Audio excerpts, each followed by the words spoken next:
अब अगले विकल्प पर नजर डालते हैं और वो है F-35 जो है अमेरिका का सुपरस्टार जेट। इसकी सुपरस्टार है या नहीं है इसके बारे में आगे चर्चा करते हैं।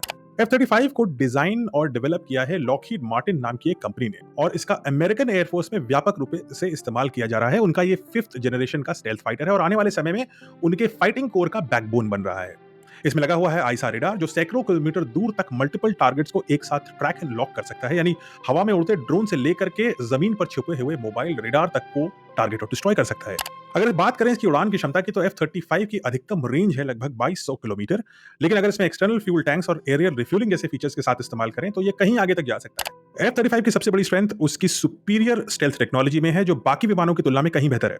इसका रेडार का क्रॉस सेक्शन महज 10 सेंटीमीटर स्क्वायर है, यानी कि एक ग्राउंड बेस्ड रेडार से ये एक ड्रैगन फ्लाई जितना बड़ा दिखाई देगा। इसको टारगेट करना ऐसे रेडार से बहुत मुश्किल होगा। अगर कीमत की बात करें तो ये सबसे महंगा भी है। $100 मिलियन प्रति यूनिट इसका कॉस्ट है, लगभग 820 करोड़ रुपए, यानी कि 2 गुना से भी ज्यादा महंगा कंपेयर टू तेजस या इवन रशा का सुखोई। लेकिन दिक्कत कुछ और भी है। F-35 की सबसे बड़ी कमजोरी पॉलिटिकल है। उस पर अमेरिका का अत्यधिक नियंत्रण है। ये सिर्फ एक लड़ाकू विमान ही नहीं है, सही मायने में ये एक उच्च स्तर का सॉफ्टवेयर प्लेटफॉर्म है जो उड़ता है और वेपन लेके जाता है। समस्या यह है कि जो इसका सोर्स कोड है वो अमेरिका किसी और कंट्री को नहीं देता, यानी कि इसके दिमाग में जो भी चल रहा है, इसके अंदर जो भी चल रहा है, उसका नियंत्रण सिर्फ और सिर्फ अमेरिकन आर्मी के हाथ में रहता है, भले आप इसकी पूरी कीमत क्यों ना दे दें। दूसरी प्रॉब्लम यह है कि भारत जैसे नॉन नेटो कंट्री को जो वर्जन अमेरिका ऑफर कर रहा है वो है एक डाउनग्रेडेड मॉडल, यानी कि जो F-35 अमेरिका उड़ा रहा है उसमें से कुछ फीचर्स हटा करके, कुछ क्षमताएं हटा करके, कुछ सेंसर्स कम करके भारत को देने की पेशकश कर रहा है, हालांकि दाम बराबर लेगा।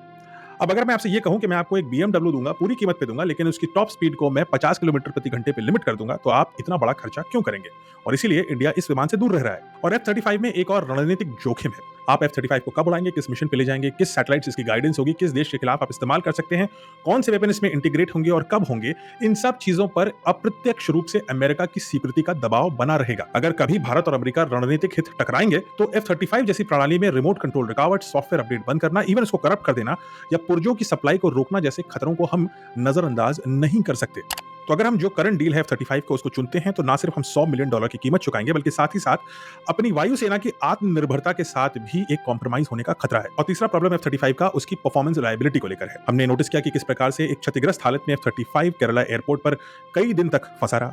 फिर हमने देखा कि यही चीज जापान में भी हुई, जहां पे एक ब्रिटिश ओन्ड F-35 विमान अचानक खराब होकर के इमरजेंसी लैंड करके फंस गया।